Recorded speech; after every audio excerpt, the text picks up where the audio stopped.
Price the Lord. FG ministries வேத உரையாடல் நிகழ்ச்சிக்கு உங்களை அன்புடன் வரவேற்கிறேன்.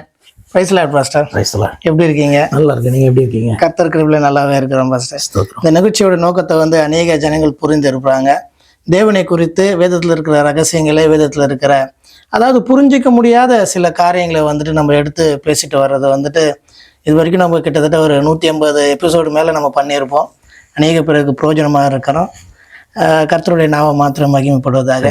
இன்றைக்கு கூட ஒரு நிறைய கேள்விக்கு ப்ராக்டிக்கலான சில சந்தேகங்களை சந்தேகம்னு சொல்கிறத விட நம்ம ப்ராக்டிக்கலாக நம்ம தேவனை எப்படிலாம் நம்ம ஆராதிக்கிறோம், எப்படி தேவனை நம்ம புரிஞ்சு கொள்கிறோம், தேவனை நான் இந்த அளவு தான் நான் அந்த லிமிட் தான் நான் புரிஞ்சு வச்சுட்டு இருக்கேனா, இல்லை தேவனுக்கு கொடுக்குற அந்த கனத்தையும் மகிமையும் நான் சரியாய் கொடுக்குறேனான்ற ஒரு கேள்வி சில நாளாகவே எனக்கு எழும்பிட்டு வர ஒரு காரியம். கேளுங்க, பேசலாம். நான் உங்ககிட்ட நான் பேசும்போதே என்னை பார்த்தீங்கன்னா ஒரு ஹம்புளாகவும் என்னை நான் உங்களுக்கு கீழே நான் வச்சு உங்களுக்குன்னு ஒரு மதிப்பு கொடுத்து நான் பேசுகிற காரியங்கள்லாம் உண்டு. இதுவே ஒரு பிரதமரை நம்ம சந்திக்க போகிறோம், ஒரு ராஜாவை நம்ம சந்திக்க போகிறோம்னா என்னை நான் எப்படி நான் தாழ்த்துவேன், என்னுடைய பாடி லாங்குவேஜ்லேயே அந்த தாழ்மையும் அதுவும் என்னால் வெளிப்படுத்த முடியும். கண்டிப்பாக எனக்கு மேலே இருக்கிற ஒரு அதிகாரிக்கிட்ட நான் பேசணும்னா கூட என்னுடைய வாயின் வார்த்தைகளை கூட நான் இவர்கிட்ட போனால் நான் எப்படி பேசணுன்ற ஒரு அறிவு எனக்கு இருக்குது. இந்த லாங்குவேஜ் தான் அவர்கிட்ட பேசணும். நான் மற்ற சகோதரர் இடத்துல, மற்ற என்னுடைய நண்பர்கள் இடத்துல பேசும்போது அதை நான் மைண்ட் பண்ண மாட்டேன். ஆனால் இவர்கிட்ட நான் போனால் நான் இப்படி தான் பேசணும், இப்படி தான் நிற்கணும்ன்ற ஒரு அறிவு எனக்கு இருக்குது. இதை நான் எதை நான் கனெக்ட் பண்ணுறேன்னா, பொதுவாகவே நம்ம சபைகளில் முக்கியமாக பெந்தகோஸ்து சபைகளில் இந்த ஆராதனையுடைய முறைமை, ஜபங்களுடைய முறைமை எல்லாம் பார்க்கும் பொழுது ஒரு ஆவேசமான ஒரு ஆராதனையும் ஜபங்களும், முக்கியமாக ஜபத்தை எடுத்துக்கலாம். ஜபம் பண்ணும்போது ரொம்ப உற்சாகமாக பண்ணி தேவனுக்கே ஆர்டர் பண்ணுற மாதிரியும், தேவனுக்கு ஒரு அதிகாரமான ஒரு துணியில் நம்ம ஜபம் பண்ணுறதை உற்சாகம் தப்பு இல்லை, ஒரு அதிகாரம் துணியில் நம்ம ஜெபம் பண்ணுறதை நான் அநேக சபைகளில், அநேக ஆத்துமாக்களை நான் பார்த்துருக்கேன். எனக்குள்ளாகவே ஒரு கேள்வி எழும்புறதுனால அதை நான் கேட்குறேன். நான் அப்போ நம்ம மனுஷங்கிட்டேயே ஒரு ஹம்பில் நம்ம அவங்ககிட்ட காண்பிக்கிறோம். எனக்கு தெரியுது இவர்கிட்ட நான் இப்படி தான் பேசணும். சர்வத்தையும் படைத்தவர்கிட்ட நம்ம ஜெபம் பண்ணும்போது அந்த ஒரு தாழ்மை ஆனால் இருக்குது, உள்ள அந்த தாழ்மை இருக்குது. அந்த வெளிப்படும் பொழுது ரொம்ப அதிகாரமாக ஜெபம் பண்ணுறதையும், ரொம்ப உயர்ந்த அந்த சத்தத்தோடு ஜெபம் பண்ணுறதை அது எனக்கு தவறாய் புரியுது. அது எப்படி நீங்கள் எக்ஸ்பிளைன் பண்ணுங்களேன்? இப்போ தாழ்மைன்றதே முதலாவது நம்ம பார்த்துருவோம். இப்போ ஒரு வருடத்துல நம்ம தாழ்மையை காண்பிக்கிறோம் அப்படின்னு சொன்னால் நாம் வெளிப்பிரகாரமான அந்த பணிவை தான் பார்க்குறோம். அது ஏன் பணிவுன்னு சொல்லப்பட்டிருக்கு அப்படின்னு சொன்னால், பணிந்து குனிந்து அப்படி பைபிள்ல அது என்ன அப்படின்னு சொன்னால், தன்னை தாழ்த்துகிறதை வெளிப்படுத்துகிறதான ஒரு வெளிப்பாடு தான் அது. பட் ஆக்சுவலாக தாழ்மை அப்படின்றது இருதயத்தில் உண்டாக வேண்டும், இருதயத்திலே காணப்பட வேண்டும். அது இருதயத்திலே காணப்படுமானால் அது பார்த்தீங்கன்னா வெளியில் செயல்லையும் காணப்படும். அப்போ ஒரு சாதாரண உலக மனுஷனிடத்துல பேசுகிறதை போல தேவனிடத்துல பேச முடியுமா? ஏன்னா நீங்கள் இந்த அதிகாரத்தை குறித்தெல்லாம் நீங்கள் பேசுனீங்க. இப்போ என்கிட்ட பேசும்போது நீங்கள் என்னை கனப்படுத்துகிறபடினாலே உங்களுடைய வார்த்தைகள்லாம் ரொம்ப கேர்ஃபுல்லாக நீங்கள் யூஸ் பண்ணுவீங்க. ராஜாவை, பிரதம மந்திரியை பார்த்தோன்னா நம்ம எப்படி நம்முடைய பேச்சு இருக்கும் அப்படின்ட்டு. அப்போ சர்வ வல்லமை உள்ள தேவனிடத்துல நம்ம பேசுகிற, கேட்கிறதான ஒரு காரியம்தான் ஜெபம் அல்லது விண்ணப்பம் என்று சொல்லுகிறதான காரியம். அதில் பார்த்தீங்கன்னா ஆவேசம் அப்படின்றதான ஒரு வார்த்தையை யூஸ் பண்ணீங்க. அதில் ஆவேசம்லாம் இருக்கக்கூடாது. ஏன் அப்படி சொன்னால், ஆவேசம் அப்படின்றதே என்ன அப்படின்னா ஒரு எமோஷ்னலி வருகிறதான ஒரு காரியம். உற்சாகம் அஃப்கோர்ஸ் இருக்கணும். ஏன் உற்சாகம் எதன் அடிப்படையில் வருகிறது அப்படின்னு சொன்னால், அது அவர் மேலே வைக்கிறதான அந்த நம்பிக்கையின் அடிப்படையில், அவர் செய்ததான காரியங்களை யோசித்து பார்க்கறது, இதையும் செய்வார் என்கிற நம்பிக்கை. இன்னும் யோவான் தன்னுடைய நிருபத்தில் எழுதும் பொழுது, முதல் நிருபத்தில் நாம் தைரியம் கொண்டு அவரிடத்துல கேட்போம். அதாவது நம்ம இடத்துல குற்ற உணர்வு இல்லை அப்படின்னு சொன்னால், நம்ம எல்லாம் ஆண்டவர்கிட்ட சமர்ப்பித்து பாவ மன்னிப்பை பெற்றுக்கொண்டதான ஒரு மனுஷன். அதே மாதிரி தான் கேட்கறது பார்த்தீங்கன்னா சரியான காரியம் அப்படின்னு நம்புகிறதான ஒரு மனுஷனுக்கு ஒரு கான்ஃபிடென்ஸ் இருக்கும், ஒரு தைரியம். அப்போ அந்த தைரியத்தை பார்த்தீங்கன்னா, தைரியமாக கேட்கிறத பார்த்தீங்கன்னா இவனுக்கு ஹம்பிள் இல்லை அப்படின்னு நம்ம சொல்லிட முடியாது. இப்போ இந்த சத்தத்தை உயர்த்தி பண்ணுகிறதான ஜெபம் பார்த்தீங்கன்னா, உங்களுடைய தனி ஜெபத்தில் சத்தத்தை உயர்த்தி பண்ண வேணாம். ஆனால் கூட்டமாக இருக்கிற இடத்துல சத்தத்தை உயர்த்தி பண்ணுகிறதுக்கு ஒரு காரணம் இருக்கு. அது என்ன அப்படின்னா, தூரத்துல இருக்கிறதான மற்ற சகோதர சகோதரிகளுக்கும் அந்த ஜெபம் கேட்க வேண்டும், அவர்களும் கூட சேர்ந்து ஜெபிக்க வேண்டும் என்பது. ஆனால் அதிகாரமான ஜெபம் அப்படின்றதே வேதத்துல கிடையாது. ஆக்சுவலா இப்ப அந்த வார்த்தை வந்து இப்ப பயன்படுத்தப்படுகிறது விந்தேகஸ்ல கூட இல்ல, அதிகாரம் உள்ளவர்களா நம்ம ஜெபிக்கணும் அப்படின்றது வந்து பாத்தீங்கன்னா வேதத்துல சொல்லப்பட. ஜபிக்கிறதுல என்ன அதிகாரம் இல்லையா? அதிகாரம்னா அத்தாரிட்டி, அதாவது ஜெபிக்கிறதுக்கான அது அதிகாரம் எனக்கு இருக்கு அப்படின்ட்டு வேணா எடுக்கலாமே ஒழிய ஜபத்துல ஜப வார்த்தைகளில அதிகாரத்தை வந்து பாத்தீங்கன்னா நம்ம காண்பிக்க முடியாது. ஏன்னா ஜெபம், விண்ணப்பம், வேண்டுதல், ஆங்கிலத்துல பிரேயர் அப்படின்னு எடுத்துக்கிட்டாலும் அது வந்து இன்னொரு இடத்துல கேட்கிறது. அப்ப இங்க வந்து பைபிள்ல நம்ம தேவனிடத்துல கேட்கிறோம், நம்ம சிருஷ்டித்தவர்கிட்ட கேட்கும்போது நம்ம பணிவா தானே கேட்க முடியும் இல்லையா? அப்ப நம்முடைய அதிகாரத்தை அங்க பயன்படுத்த முடியாது இல்லையா? என்ன அதிகாரம் காணப்படுது? அவர் அப்பான்னு கூப்பிடுறதுக்கு அதிகாரம் காணப்படுது. ஏன் அப்படின்னு சொன்னா அவருடைய பிள்ளைகளாகும்படி அதிகாரம் தந்தார். அப்ப அது எதை குறிக்கிறதுன்னு சொன்னால் நமக்கும் அவருக்கும் அந்த உறவை வந்து அது குறிக்கிறது. அதன் அடிப்படையில ரொம்ப புரிந்து கொள்ள வேண்டுமானால் அப்பா கிட்ட எப்படி பேசுவான் ஒரு பிள்ளை? எவ்வளவு வளர்ந்த பிள்ளையா இருந்தாலும் அப்பா கிட்ட பேசும்போது என்ன பண்ணுவான்? அப்பாவை வந்து மதித்து அப்படித்தானே கேட்பான். சின்ன பிள்ளையா இருந்தாலும் அப்படிதான் பண்ணும், ப்ளீஸ் பண்ணி கேட்கும். பெரிய பிள்ளையா இருந்தாலும் தனக்கு அந்த உரிமை இருக்குது அப்படின்னாலும் அப்பாவுக்கு மேல அதிகாரம் செலுத்தி அந்த பிள்ளை அப்பா கிட்ட கேட்காது. அதிகாரம் செலுத்தக்கூடியதான நிலையில அந்த பிள்ளை காணப்பட்டுச்சுன்னா அப்பாட்ட போய் எதுக்கு கேட்கணும்? அதுவே தான் எல்லாத்தையும் எடுத்துக்கலாமே. அப்ப அதிகாரம் உள்ள ஜெபம் அப்படின்றதே முதலாவது தவறான ஜெபம். ஜெபம் என்னன்னா விசுவாசத்தோட காணப்படணும், தேவனுடைய சித்தத்தின்படி அது காணப்படணும், தைரியமாக. ஏன் இந்த தைரியம்ன்ற வார்த்தையை நான் பயன்படுத்துறேன், இல்லை யோவானத்துல பயன்படுத்துறாரு அப்படின்னு சொன்னா, நான் கேட்கறது வந்து பாத்தீங்கன்னா சரியான ஜெபம் தான் அப்படின்னும் போது எனக்கு ஒரு தைரியம். இப்ப நீங்க வந்து என்கிட்ட பேசினாலும் இல்லை பிரதம மந்திரி ராஜா கிட்ட பேசினாலும் நீங்க பணிவா கேட்பீங்க, அதே தாழ்மையா கேட்பீங்க, அதே நேரத்தில் கான்ஃபிடென்ஸாக தான் உங்களுடைய வார்த்தைகள் காணப்படும் இல்லையா? அப்ப ஜெபத்துல கூட வந்து பாத்தீங்கன்னா கான்ஃபிடென்ஸ் காணப்பட்டு, தைரியம் காணப்பட்டு நம்ம யூஸ் பண்ற வார்த்தைகள், அல்லது நான் இன்னும் மனம் திரும்பல, நான் செய்கிறதான ஜெபம் வந்து சரியான ஜெபம் கிடையாது அப்படின்ற ஒரு எண்ணத்துல நம்முடைய ஜெபம் காணப்பட்டதுன்னா அந்த சத்தத்தை உயர்த்தி இப்படி எல்லாம் பண்ண முடியாது இல்ல? அந்த இடத்துல ஆட்டோமேட்டிக்கா உங்களுடைய வாய்ஸ் வந்து அப்படியே டவுன் ஆயிடும் இல்லையா? அப்ப அப்படிலாம் இருக்குதா அப்படின்றதெல்லாம் நம்ம பார்க்கணும். அப்ப எந்த அர்த்தத்துல நீங்க பார்க்கும் பொழுது அவர்கள் ஆவேசத்தோட, சத்தத்தோட, அதிகாரத்தோட ஆண்டவருக்கு கட்டளையிடுற மாதிரிலாம் ஜெபம் பண்றாங்க எப்படின்னா, ஒரு இடத்துல ஏசாயால நினைக்கிறேன், என்னுடைய கரத்தின் கிரியைகளுக்கு கட்டளையிடுங்க அப்படின்ட்டு ஆண்டவர் சொல்றார். கட்டளையிடுங்கள் அப்படின்ட்டு சொல்றதான அந்த வார்த்தை வந்து அந்த அர்த்தத்தில் அங்கே சொல்லப்படவில்லை. கட்டளையிடுவீர்களோ அப்படின்ட்டு அவருடைய செயல்கள், அவருடைய கரத்தினுடைய கிரியைகளை குறித்து அவருக்கு நம்ம கட்டளையிட முடியுமா? முடியாது இல்லையா? அப்படின்ற அர்த்தத்தில் தான் அங்கே சொல்வாரு. ஆனால் தமிழில் வந்து பார்த்தீங்கன்னா கட்டளையிடுங்கள் அப்படின்னு சொல்லப்பட்டிருக்கும். அப்போ தேவனுக்கே கட்டளையிடலாம், நம்ம செய்கிற ஜெபம் சரியா இருக்குமானால் நம்ம தேவனுக்கே கட்டளையிடலாம் என்கிற அடிப்படை. இது எல்லாமே வந்து பார்த்தீங்கன்னா ஆட்டிடியூட் தான். நம்முடைய அந்த எண்ணம் வந்து ஜெபத்தை குறித்து, ஆண்டவரை குறித்த புரிந்து கொள்ளுதல் எப்படி இருக்கு, அதை வைத்து வந்து பார்த்தீங்கன்னா அந்த வார்த்தைகள் வருகிறது. ஆனால் எல்லாவற்றையும் ஆண்டவர் கவனிப்பார். இதில் ஆவேசம் காணப்படுதா, எமோஷ்னலா உணர்ச்சி வசப்பட்டு ஜெபிக்கிறவனாய் காணப்படுகிறானா, அல்லது தான் என்ன நினைக்கிறானோ, என்ன உள்ளத்துல கேட்கணும்னு நினைக்கிறதான காரியங்கள் வாயில வார்த்தையாக வருகிறதா, அல்லது உள்ள வேற ஏதோ ஒன்று நினைத்து கொண்டு வேற ஏதோ வந்து ஒரு ஃபார்முலான ஒரு ஜெபத்தை பண்றான், இப்படி நிறைய காரியங்களை வந்து பாத்தீங்கன்னா ஆண்டவர் கவனிப்பார். ஏன்னா நம்ம முகத்தை பார்க்குறோம், நீங்க கரெக்டா சொன்னீங்க, அந்த சத்தத்தை வந்து எல்லாரும் கேட்பாங்க. அதனால நம்ம வந்து பாத்தீங்கன்னா ஒரு காரியத்தை அதை குறித்து ஜட்ஜ் பண்றதுக்கு ஒன்று வருவோம். ஆனால் ஆண்டவர் பார்க்கும்போது அந்த இருதயத்தை பார்க்கிற இந்த ஜெபம் உண்மையான விண்ணப்பமா, இதுல வந்து உண்மை காணப்படுகிறதா, அவன் வார்த்தைகள் வந்து உண்மை உள்ளதாய் காணப்படுதா அப்படின்லாம் நிறைய பார்ப்பார். நிறைய வசனங்கள்லாம் யூஸ் பண்ணுவாங்க.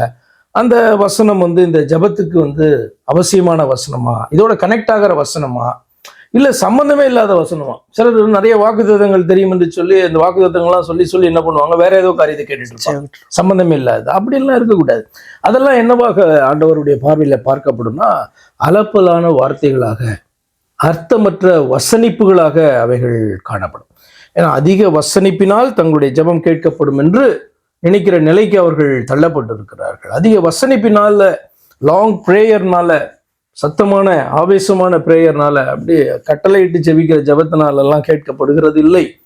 ஜெபம் என்பது நம்முடைய உரிமை. நம்ம அப்பா கிட்ட நம்ம கேட்கிறோம். நம்முடைய தேவன், நம்மளை அழைத்தவர், நம்மளை தெரிந்து கொண்டவர் இடத்துல நீங்க கேளுங்க, ஜெபம் பண்ணுங்க அப்படின்னு சொன்னவரிடத்துல நம்ம கேட்கிறது தான் ஜெபம். அப்ப அதுல நம்முடைய எண்ணம் எப்படி காணப்படுது?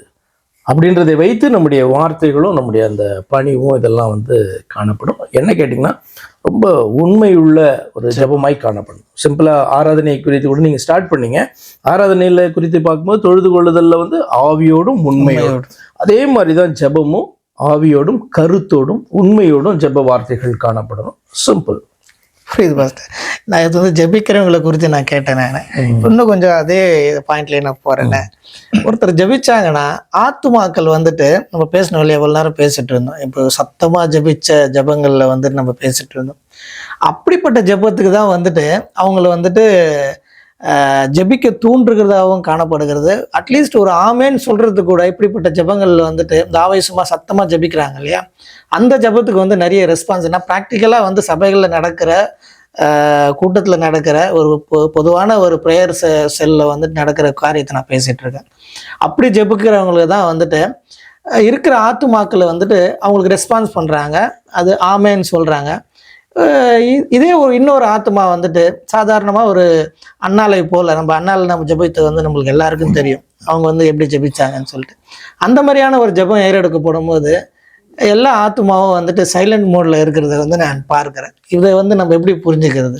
எப்படி புரிஞ்சுக்கிறதுனா 2 காரியங்கள் அதில் அடங்கியிருக்கு. ஒன்று, ஜெபம் வந்து உற்சாகமாய் காணப்படும். அப்போ ஜெபிக்கிறவர்களே உற்சாகம் இழந்து ஒரு ஜெபத்தை ஏறெடுக்கிறாங்க அப்படின்னா நிச்சயமா பக்கத்தில் இருக்கிறவங்களால கனெக்ட் பண்ண முடியும் அவங்களோட கூட.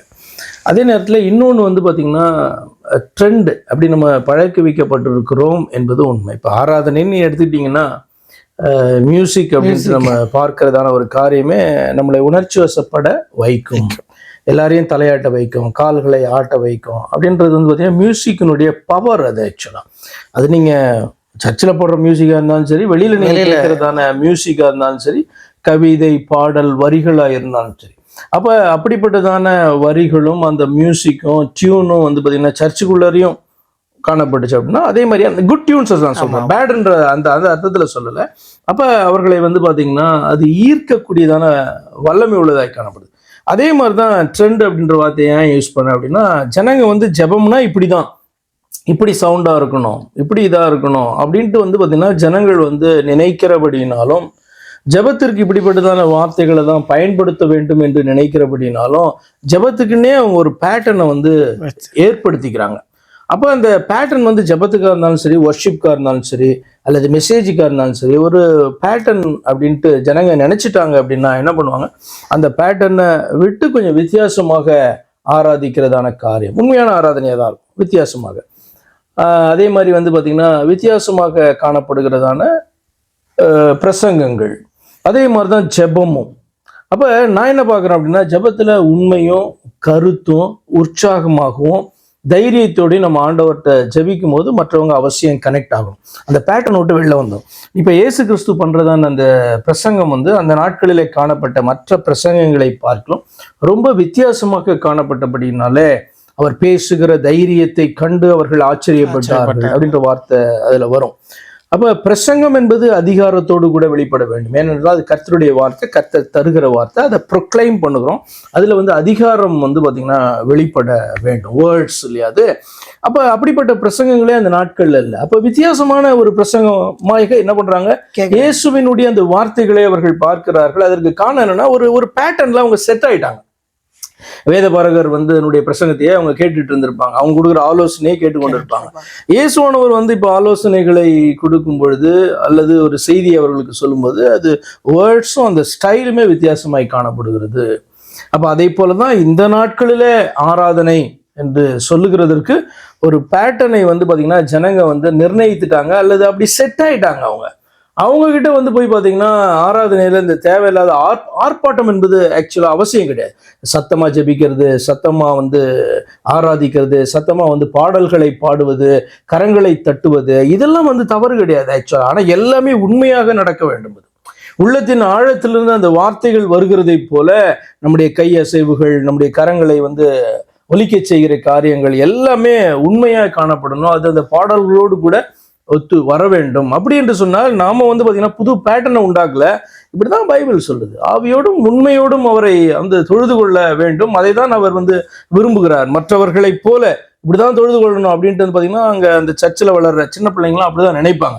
பாரு இப்படிதான் வந்து தொழுது கொள்ளணும் அப்படின்றதான ஒரு பேட்டர்னுக்குள்ள அவங்க ஆட்டோமேட்டிக்கா வந்து போயிடுவாங்க. இதுதான் உண்மையான தொழுது கொள்ளுதல் அப்படின்னு நினைச்சிடுவாங்க. அப்படி கிடையாது. நம்ம எதை எடுத்தாலும் வந்து வேதத்துல ஆராய்ந்து பார்க்க, வேதத்துல எப்படி தொழுது கொண்டார்கள். இஸ்ரவேல் ஜனங்க வந்து பாத்தீங்கன்னா சத்தமா வந்து ஆர்ப்பரித்து அவரை தொழுது கொள்ளலையா, தொழுது கொண்டார்கள். அவ்வளவு சத்தம் வந்து காணப்பட்டது. ஆனா அதுல வந்து ஆவேசம் என்பது அல்ல. அதுலயும் வந்து பாத்தீங்கன்னா அவ்வளவு சத்தத்தின் மத்தியிலும் அதுல பணிவு தான் காணப்படும். பணிவு, களி கூறுதல், சந்தோஷம், உண்மை, அது வந்து காணப்படும் போது வந்து பாத்தீங்கன்னா அது வந்து ரொம்ப குளோரியஸா இருக்கும்.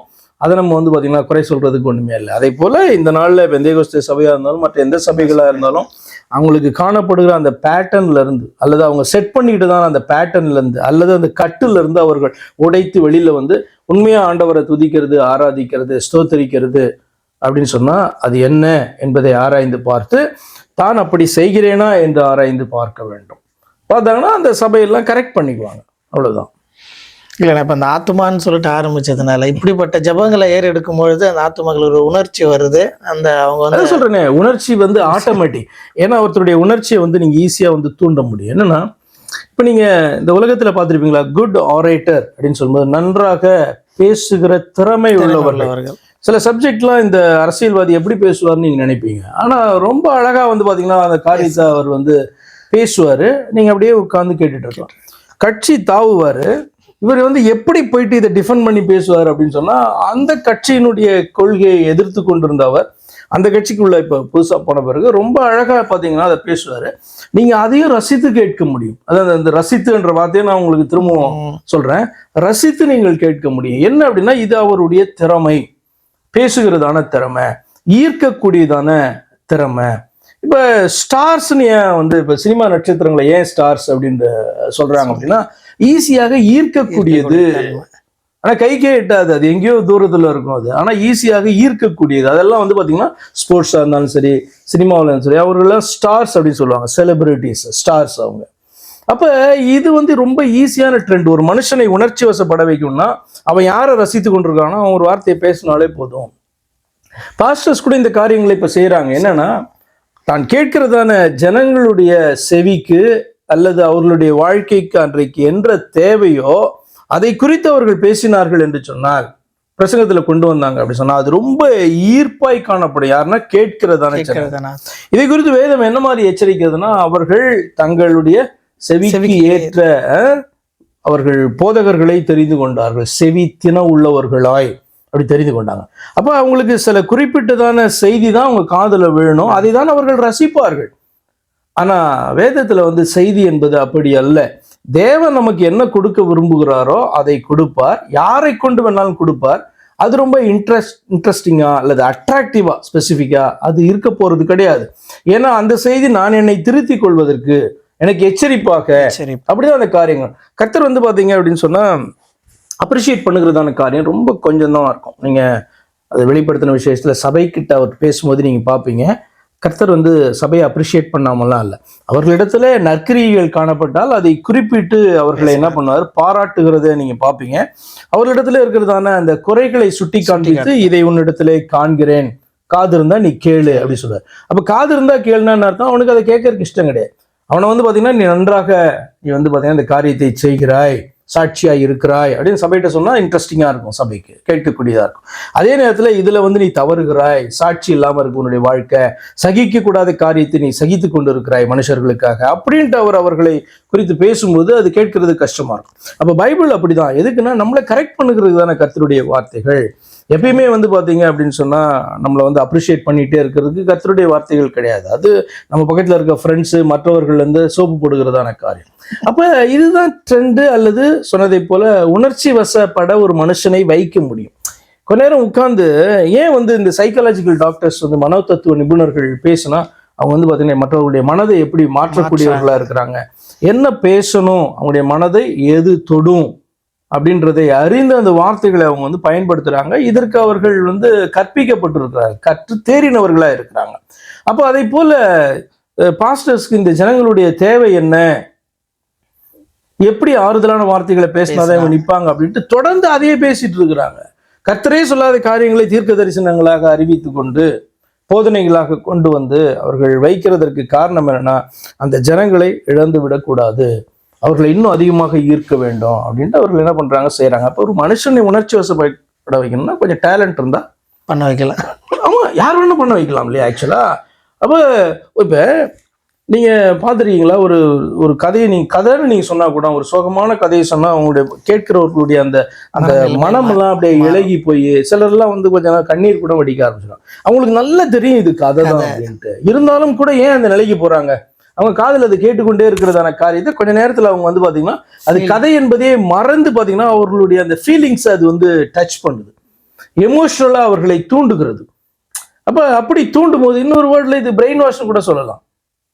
அப்ப பிரெயின் வாஷ் பண்ணுகிறது என்ன அர்த்தம், அவன் மற்றதெல்லாம் சிந்திக்க மறந்துடுவான். இதுதான் சத்தியம் என்று அவனுக்கு முன்பாக கொண்டு போய் வைத்தீங்கனாலும் அவன் அதை அக்செப்ட் பண்ணிக்கவே மாட்டான். எனக்கு வந்து சொன்னதான அந்த காரியம் தான் என்பதிலே அவன் நிற்பான். அப்ப மனிதர்கள் உணர்ச்சி வசப்படக்கூடியவர்கள், எளிதாக வந்து எமோஷனல் பீப்புள், ஆக்சுவலா மேன்கைண்டே சொல்றேன், எமோஷனல் பீப்புள். அதை வந்து பாத்தீங்கன்னா அந்த எமோஷன் வரும்போது கொஞ்சம் ஆராய்ந்து பார்த்து இது சரிதானா, இது அவசியமா. சரி, நம்ம மனமிறங்க வேண்டும் என்பது உண்மை. ஆனா எதுக்கு மனமிறங்கணும் அப்படின்ட்டு இருக்குல்ல. இப்ப பிசாசு வந்து நம்மள்ட்ட நடிக்கிறான், அவனுக்கு மனமிறந்து அவன் சொல்லுகிறதான காரியத்தை நம்ம செய்திருவோமா? அப்ப இரக்கத்தை கூட தவறாக மற்றவர்கள் பயன்படுத்தி கொள்ள முடியும். அதனாலதான் ஆண்டவர் வந்து சர்ப்பத்தை போல வினா உள்ளவர்களாயும் இருங்கள் எப்படி சொல்றாரு. இப்ப நீ வந்து கபடற்றவன் தான் நீ, ஆனா வினா உள்ளவர்களா இருக்கணும். ஏன்னா கபடற்றவர்களை ஈஸியா எல்லாரும் ஏமாத்திடலாம். ஆனா என்னுடைய சனம் மற்ற ஏமாற்றப்படுகிறதுனா என்ன அர்த்தம்னா வஞ்சிக்கப்படுகிறது அப்படின்னு அர்த்தம்.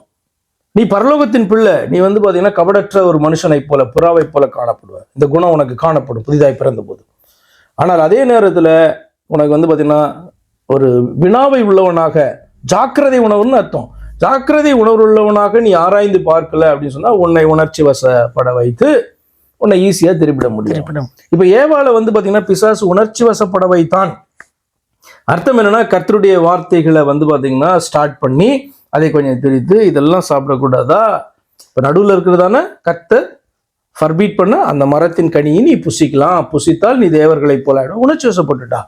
கர்த்தர் வந்து பாத்தீங்கன்னா நம்முடைய தெய்வம் ஏன் நமக்கு இதை வந்து மறைத்து வைத்தார், இவன் நல்லவனா இருக்கானே அப்படின்னு சொல்லிட்டு எடுத்தார். அதுதான் என்ன அப்படின்னா எமோஷனல் பீப்புள். அப்ப நம்ம எல்லாருமே எமோஷனல் பீப்புள் தான். நம்ம பார்க்கிற கேட்கிற காரியங்களை வந்து பாத்தீங்கன்னா அட்லீஸ்ட் பாதியாவது உள்வாங்கி அதன் அடிப்படையில் நம்ம செயல்பட ஆரம்பிப்போம், பேச ஆரம்பிப்போம். அது உண்மையா என்று சொல்லி ஆராய்ந்து பார்த்தா தைரியமா தள்ள முடியும். கண்டிப்பா. உணர்ச்சி அப்படின்னு சொல்றதுக்காக நான் சொல்ல இல்ல புரிஞ்சுது. நீங்க இந்த எமோஷனல்னு சொல்லும் போதே எனக்கு வந்து நிறைய கேள்விகள் எழுந்துச்சு. எமோஷனல் பட்டு அந்த எமோஷனல்னால வந்துட்டு இந்த கிறிஸ்துவை ஏற்றுக்கொண்டுகிறவர் வந்துட்டு அநேக பேர், நான் நிறைய பேர் பார்த்துருக்கேன். அந்த நேரத்துல ஒரு எமோஷனல்ல வந்துட்டு அந்த கிறிஸ்துவை ஏற்றுக்கொண்டு அதுக்கப்புறம் அவங்க வந்துட்டு அந்த அந்த வாழ்க்கையில அந்த கிறிஸ்துவத்துக்குள்ளாக வந்துட்டு அவங்களை நிலைக்க முடியாம விலகி போறதெல்லாம் நான் பார்த்துருக்கிறேன். இந்த ஜபத்தையும் நம்ம வந்து இதை கம்பேர் பண்ணலாம். எமோஷனல்ல ஜபிக்கிற ஜபங்கள் வந்துட்டு கர்த்தருக்கு சமூகத்துல வந்துட்டு ஏறெடுக்கப்படுமா, அது அவருக்கு ரீச் ஆகுமான்ற ஒரு கேள்வி நான் முன்வைக்கிறேன். நான் எமோஷன் அப்படின்றது மனுஷனுக்கு அவசியம். எமோஷனே மோசம் அப்படின்லாம் சொல்ல முடியாது. உணர்ச்சி வசப்படுதல் அப்படின்றது அவசியம். ஏன்னா அந்த உணர்வுகளை தூண்டி தானே, மனம் திரும்புதலே உணர்வுகளை தூண்டி தானே வருது. ஆனா என்ன அப்படி சொன்னா, அந்த வார்த்தைகள் உண்மையா அப்படின்ட்டு அந்த எமோஷனல் ஸ்டேட்ல இருக்கான்ல மனுஷன், அவனால அதுக்கு மேல சிந்திக்க முடியாத நிலைக்கு அவன் போயிடக்கூடாது. எந்த அளவுக்கு தான் வந்து பாத்தீங்க அப்படின்னு சொன்னா, நீங்க ஒரு கதையை கேட்டு நீங்க கண்ணீர் வடித்து கொண்டிருந்தாலும் இது கதை, இது உண்மை அல்ல என்கிறதான தெளிவு உங்களுக்கு உள்ள காணப்பட வேண்டும். இல்லை என்று சொன்னால் அதையே நினைச்சு நீங்க சிந்தித்துட்டு இருப்பீங்க இல்லையா. அப்ப மனிதர்கள், மனுக்குலம் என்பது எமோஷனல். அது வந்து ஆண்டவர் வந்து கொடுத்துருக்கிறதான காரியங்கள் தான். ஏன்னா அதுவே இல்லை அப்படின்னா அவன் என்னவாயிடுவான் வந்து பாத்தீங்கன்னா ஒரு மிருகத்தை போல அல்லது கடின இருதயம் உள்ளவனா இருந்தானா எப்படி இருக்கும், எதை சொன்னாலும் ஒண்ணுமே வந்து அக்செப்ட் பண்ணிக்காதவன். கோழியை வெட்டுறதும் ஒன்றுதான், மனுஷனை வெட்டுறதும் ஒன்ற மாதிரி திங்க் பண்ணான்னா எப்படி இருக்கும், அது கொஞ்சம் சிந்திச்சு பாருங்களா. இல்லையே, அப்படி இருக்கக்கூடாது இல்லையா. அப்ப இந்த வித்தியாசம் வந்து மனுஷனுக்கு தெரியும்ல. எமோஷனல் ஓகே, ஆனா அதே நேரத்துல வந்து பாத்தீங்கன்னா அந்த உணர்ச்சி வசப்படுகிறதுனாலே சத்தியமல்லாத ஒன்றை ஏற்றுக்கொள்ளுகிறது தான் வஞ்சிக்கப்படுகிறதான ஒரு காரியமாய் காணப்படுது. அதுக்கு தேவ பிள்ளைகள் இடம் கொடுக்க கூடாது என்பதற்காக தான் ஆண்டவர் வேத வாக்கியங்களை அவர் வைத்திருக்கிறார்.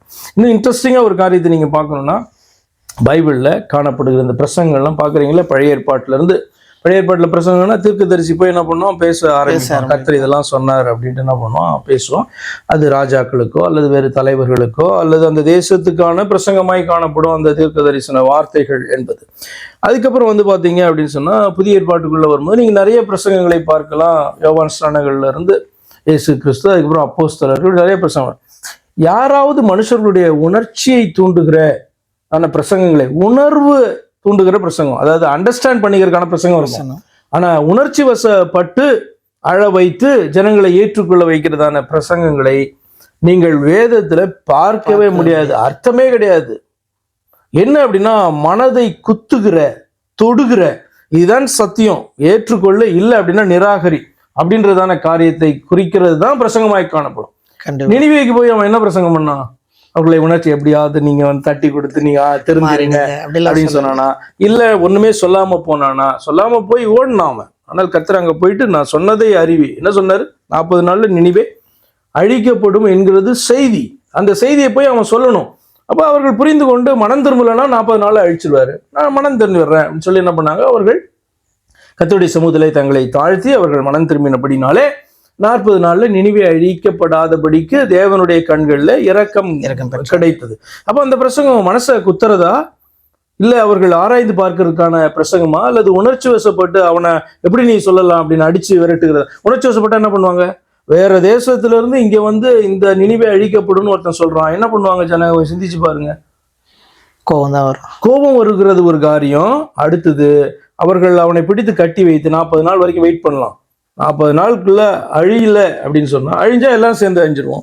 அழியல அப்படின்னு சொன்னா அதுக்கப்புறம் நாங்க உன்னை விட்டுறோம் அப்படின்னு சொல்லுவாங்க. ஆனா என்ன நடந்திருக்கும்? எல்லாம் அழிஞ்சிருப்பாங்கல்ல. அப்ப உணர்ச்சி வசப்பட வைக்கிறதான ஒரு காரியம் அப்படி வந்து, ஏன்னா நல்லா புரிந்து கொள்ளணும், இந்த எமோஷனல் உணர்ச்சி வசப்படுற நேரத்தில் வீக்கா இருப்பாங்க. அவங்க மனது வந்து ரொம்ப பலவீனமாய் காணப்படும். அந்த பலவீனத்தை பயன்படுத்தி அவர்களிடத்துல அணிகை காணிக்கையை வாங்குறது, அவர்களை செய்ய வைக்கிறது, அவர்களை பொருத்தனை பண்ண வைக்கிறது, அவர்களை அறிக்கை செய்ய வைக்கிறதான காரியம். இந்த இந்த கால்ஸ் எல்லாம் பாத்தீங்கன்னா, ஆல்டர் கால்ஸ் எல்லாம் பாத்தீங்கன்னா உணர்ச்சி வசப்பட்டு முன்னாடி ஓடி வருகிறவங்க இருப்பாங்க. அடுத்த நாள் பார்த்தா ஏன் முன்னாடி வந்தாங்கன்னே தெரியாது. ஏன்னா அவ்வளவு நேரம் அவங்க கேட்டுக்கொண்டே இருக்கிறாங்கல்ல, அதெல்லாம் அவர்களை ஈர்த்து அவர்கள் அன்றைக்கு எதிர்பார்க்கிற செய்தியாக பாத்தீங்கன்னா இருக்கும். அப்ப கர்த்தர் தன்னிடத்துல பேசி அழைக்கிறார்னு சொல்லி ஆல்டர் காலுக்கு ஓடி வருகிறவங்க இருப்பாங்க. எல்லாரையும் நான் அப்படி சொல்லல. அப்ப இன்றைய பிரசங்க முறைகள் வந்து மாறி இருக்கிறதா அப்படின்னு சொன்னா வேதத்துல தான் நீங்க செக் பண்ணி பார்த்துக்கணும். ஏதாவது தேவன் இயேசு கிறிஸ்து வந்து அழுது பிரசங்கம் பண்ணாரா?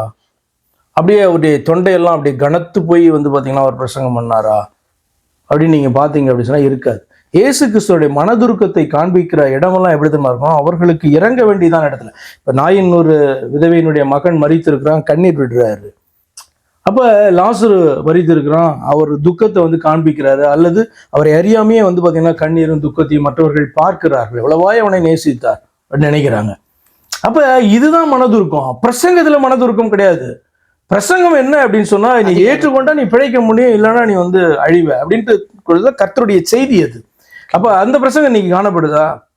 அந்தந்த பாஸ்டர் தான் அதை ஆராய்ந்து பார்த்துக்கொள்ளணும், விசுவாசிகள் தான் ஆராய்ந்து பார்த்துக்கணும். இது தேவன் கொடுக்குற பிரசங்கமா? தேவன் பேசினார்னா இப்படிதான் பேசுவாரா?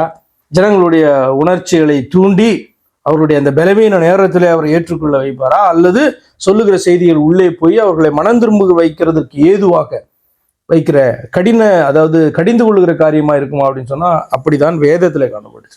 இன்னைக்கு இருக்கான்னு நம்ம தான் பார்த்துக்கோம். கண்டிப்பா. நீங்க அப்போஸ்தலர் சொல்லும் போது பேதுரு கூட ஒரு கூட்டத்துல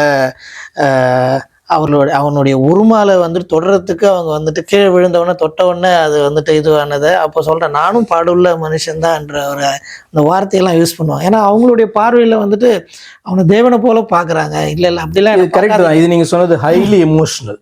பேதுருடைய லைஃப்லயும் நடந்தது, பவுலுடைய பர்னபாவுடைய 2 பேருடைய லைஃப்லயும் கூட நடந்தது. அவனை யூபித்தர் என்றும் இது மெர்க்குரி என்றும் என்ன சொல்லி பண்ணாங்க. அவர்கள் என்ன பண்ணாங்க, அந்த ரோம கிரேக்க தெய்வங்களுடைய பெயரை வைத்து என்ன பண்ணாங்க, அவளை தொழுது கொள்றதுக்கு வந்துட்டாங்க. அப்ப இது என்ன அப்படின்னா அந்த அளவுக்கு உணர்ச்சி வசப்பட்டுட்டாங்க. அதாவது நீங்க வேற லாங்குவேஜ்ல இதை சொல்லலாம், வேற வேர்ட்ஸ்ல டச்ட் அப்படி சொல்லலாம் நீங்க. ஆனா டச்னா என்ன அர்த்தம்? தன்னை மறந்து அவர்கள் ஒரு காரியத்தை செய்ய வைக்கும்படியாக அங்க நடந்த அதிசயங்கள் காணப்பட்டுச்சு. அந்த அதிசயத்தை பார்த்தோன்னா அவங்க மயங்கிட்டாங்க. அப்ப இன்றைக்கு வந்து பாத்தீங்கன்னா வார்த்தைகளை பார்த்து மயங்குவது தவறல்ல. ஆனா அது உண்மையான வார்த்தைக்கு மயங்கினா ஓகே. அது சத்தியமில்லாத வார்த்தைகளுக்கு மயங்கி போய் நின்னா அவர்கள் ஏமாற்றப்படுவார்கள். கண்டிப்பாக பாஸ்டர். ஒரு கன்க்ளூஷனுக்கு வந்துடலாம், ஒரு முடிவுக்கு. எப்படி ஜபிக்கணும், எப்படி ஆராதிக்கணும், வேதத்தின்படி வார்த்தையின்படி எப்படி ஜபிக்கணும், எப்படி ஆராதனைலாம் பேசணும். இது வந்து ரொம்ப பிரயோஜனமாக இருந்தது பாஸ்டர். ஏன்னா இது வந்துட்டு கிறிஸ்தவர்களுக்கு வந்துட்டு ஒரு அடிப்படையான ஒரு காரியம். ஆராதனை என்பதும் ஜெபம் என்பதும் எப்படி ஏறெடுக்கப்படணுன்றது ஒரு அடிப்படையான காரணம். இதன் மூலியமா அவங்க வந்து அவங்களே ஆராய்ந்து பார்த்து வந்து நம்மள நிறைய காரியங்களை பேசணும். அது வேதத்தின் அடிப்படையில் இது வந்து ஒரு பெரிய டீச்சிங் மாதிரி கிடையாது. ஆக்சுவலா அவர்கள் தங்களை ஆராய்ந்து பார்த்து எப்படி அவங்க ஏதாவது ஒரு பேட்டர்ன் செட் பண்ணியிருக்காங்களா அப்படி பார்த்து வேதத்தின் அடிப்படையில் தேவனுக்கு பிரியமா இருக்கு அப்படின்னு பார்த்துக்கணும். கண்டிப்பாக பாஸ்டர். யாருக்கு பிரியமா இருந்ததுல நிறைய கேள்விகள் எனக்குள்ளாக இருந்தது. அது எனக்கு ரொம்ப பிரயோஜனமாக இருந்தது. தொடர்ந்து இப்படிப்பட்ட கேள்விகளை வந்துட்டு அடுத்த நிகழ்ச்சியில் பேசலாம்.